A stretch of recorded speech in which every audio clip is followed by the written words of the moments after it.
రాజు, Kavya bank వాళ్ళతో మాట్లాడడానికి ఆఫీస్కి వెళ్తారు.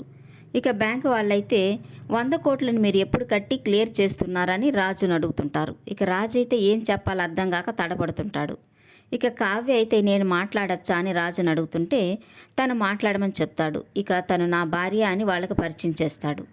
ఇక కావ్య అయితే మేము డబ్బులు క్లియర్ చేయడానికి ఆ 100 కోట్లు కట్టడానికి సిద్ధంగా ఉన్నాం, కానీ ఒక్కసారి అయితే మేము కట్టలేం, ఇన్స్టాల్మెంట్లు అయితే కట్టగలము అని చెప్తుంటే ఇక బ్యాంకు వాళ్ళైతే అలా ఎలా కుదురుతుంది, మీరు 100 కోట్లని క్లియర్ చేసి కట్టాల్సిందే, లేకపోతే ఆస్తిని జప్తు చేస్తామని చెప్తుంటారు.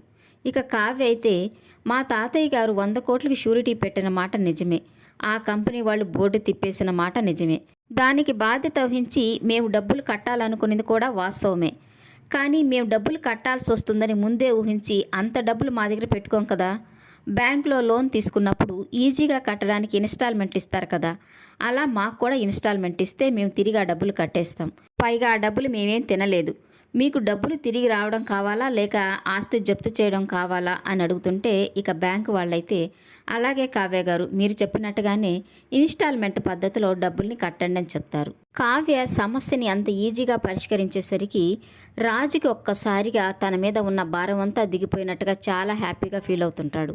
కావ్య ఆఫీస్ నుంచి ఇంటికి వచ్చేసరికి స్వప్న రుద్రానికి డబ్బులు ఇస్తూ ఉంటుంది. ఇక అది చూసిన కావ్య అయితే ఒక్క నిమిషం ఆగక్క అని అనగానే ఇక రుద్రాని, దానిలక్ష్మి అందరూ ఆశ్చర్యపోయి చూస్తూ ఉంటారు. ఇక స్వప్న అలాగే నిలబడిపోయి చూస్తూ ఉంటుంది. ఇక కావ్య అయితే ఎవరైనా అవసరమై డబ్బులు అడిగి తీసుకుంటే తీసుకున్న ప్రతి రూపాయికి నాకు లెక్క చూపించాలి, ఆఖరికి కారులో పెట్రోల్ పోయించుకున్న ఆ బిల్లు నాకు దగ్గరికి తీసుకొచ్చివ్వాలి, ఈ రూల్స్ని స్ట్రిక్ట్గా ఫాలో అవ్వాలి, ఇట్స్ మై ఆర్డర్ అని చెప్పగానే ఇక దానిలక్ష్మి, రుద్రాని అయితే షాక్ అయిపోతూ ఉంటారు.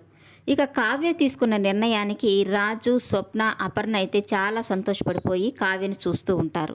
ఈ వీడియో నచ్చినట్లయితే లైక్ చేయండి, సబ్స్క్రైబ్ చేయండి. Thank you for watching.